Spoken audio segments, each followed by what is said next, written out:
Fulfil చేస్తానని చెప్పమంటే 2047లో ఏదో చేయబోతానని చెప్పటం, ఇప్పుడు నేను ఏమీ చేయనన్నది ఇండైరెక్ట్గా స్పష్టంగా చెప్పడం అనేది రాష్ట్ర ప్రజలందరూ కూడా గమనించారు.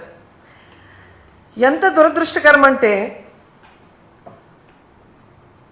గవర్నర్ గారు చదివేటప్పుడు అస్సలు లిక్కర్ రేట్లు పెంచము అన్నట్టుగా చెప్పించారు.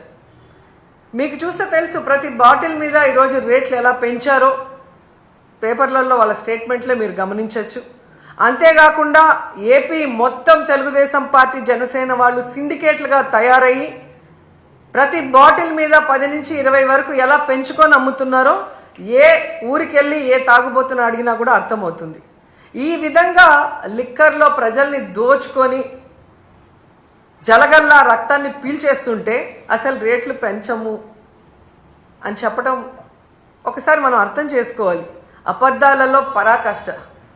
అలాగే విద్యుత్ ఛార్జీలు ఎన్నికల్లో స్పష్టంగా చెప్పారు, మేము అధికారంలోకి వస్తే 5 సంవత్సరాలు విద్యుత్ ఛార్జీలు పెంచము అని ఘంటాపథంగా చెప్పిన వాళ్ళు అధికారంలోకి రాగానే 15,000 కోట్లు విద్యుత్ ఛార్జీలు పెంచడమే కాకుండా ఇంకా భారాన్ని పెంచే దిశగా ప్రణాళికలు తయారు చేస్తూ గవర్నర్ గారి చేత విద్యుత్ ఛార్జీలు పెంచలేదు అన్నట్టుగా మాట్లాడించడము చాలా సిగ్గుచేటు చంద్రబాబు నాయుడు గారని ఈ సందర్భంగా తెలియజేసుకుంటున్నాను. అండ్ ఈరోజు మీరు ముఖ్యంగా చూస్తే చాలామంది మహిళలు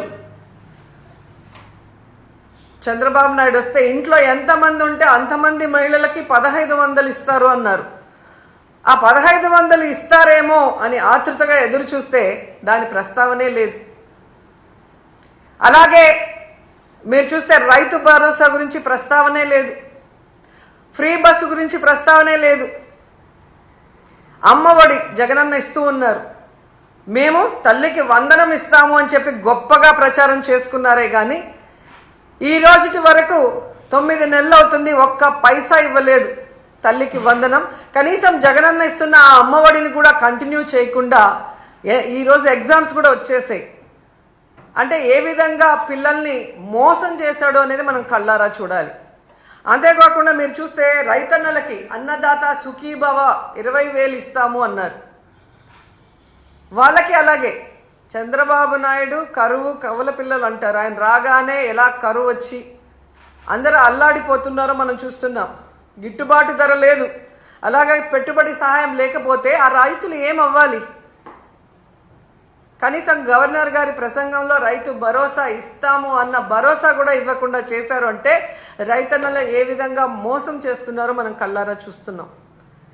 ముఖ్యంగా విద్యార్థులు, ఈరోజు విద్యార్థులు అమ్మఒడి లేకుండా ఇబ్బంది పడుతుంటే చదువుకున్న పిల్లలకి ఉద్యోగాలు ఇస్తాం లేదా నిరుద్యోగ భృతి 3,000 ఇస్తామని చెప్పి మోసం చేసి అధికారంలోకి వచ్చాక ఈరోజు మీరు చూస్తే ఏ విధంగా వాళ్ళందరికీ కాంట్రాక్ట్ ఉద్యోగాలు కానీ అలాగే అవుట్సోర్సింగ్ ఉద్యోగాల్ని ఎలా తీసేస్తున్నారో, ఉన్న వాళ్ళని వాలంటీర్స్ని ఎలా తీసేశారో మనం చూస్తున్నాం.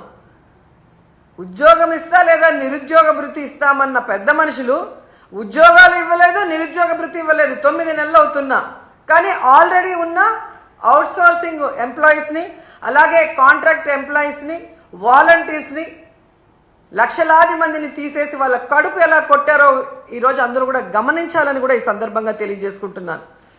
ముఖ్యంగా ఉద్యోగస్తులు చంద్రబాబు నాయుడు వస్తే ఏదో చేసేస్తాడు అని దేవుడు లాంటి జగనన్నని ఈరోజు ఓడించడానికి కంకణం కట్టుకున్నారే.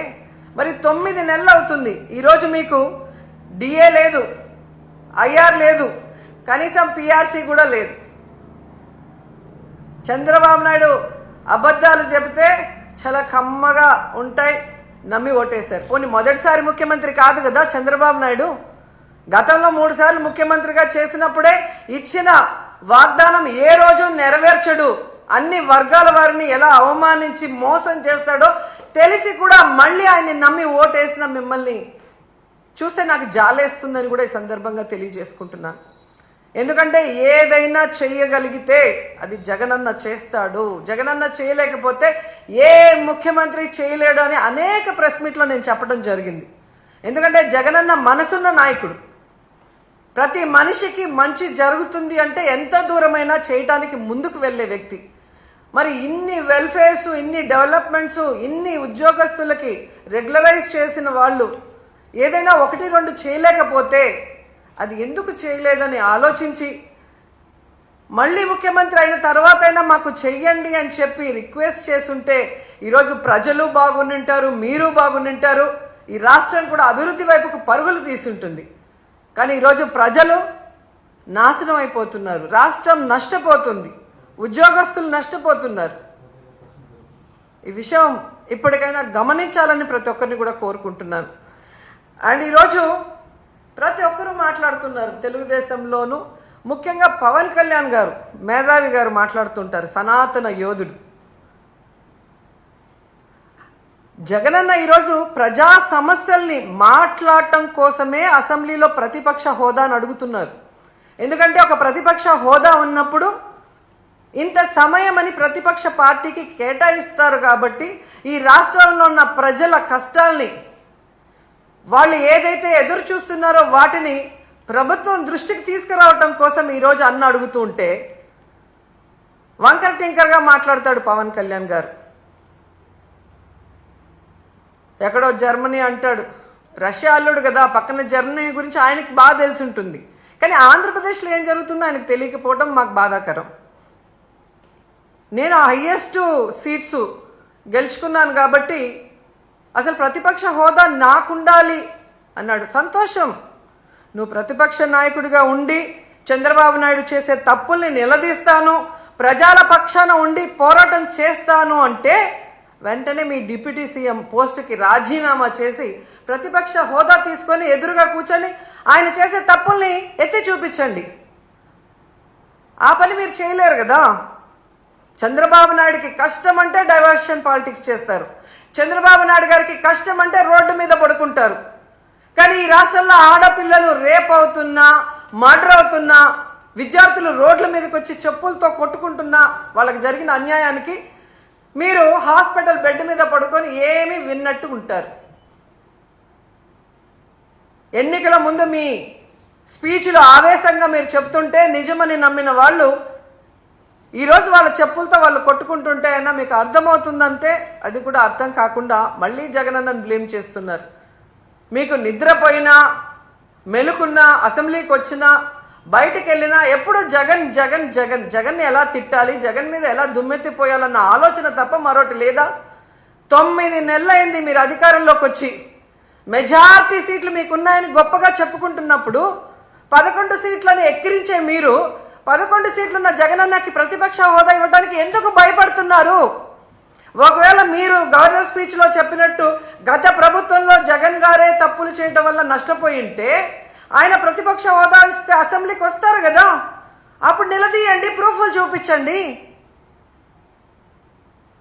అంటే మీ పచ్చ మీడియాలో మీరు మాట్లాడే మాటలంతా కూడా అబద్ధాలు, కేవలం జగన్ని బ్యాడ్గా చూపించడానికి మీరు ప్రయత్నం చేశారు. అదే అసెంబ్లీలో అయితే ప్రూఫ్లతో కూడా చూపించాలి, అక్కడ జగన్ ఎంత మంచివాడు, ఈ రాష్ట్రాన్ని ఎంత అభివృద్ధి చేశాడు, ఈ రాష్ట్ర ప్రజలకు ఎంత వెల్ఫేర్ చేశాడు, ఎంత డెవలప్మెంట్ చేశాడో చెప్పాల్సి వస్తుంది. కాబట్టే ఈరోజు మీరు ఆయనకు ప్రతిపక్ష హోదా ఇవ్వటానికి నిరాకరిస్తూ మేకపోతు గాంభీర్యాన్ని ప్రదర్శిస్తున్నారు అనటంలో ఎటువంటి సందేహం లేదని కూడా ఈ సందర్భంగా తెలియజేసుకుంటున్నా.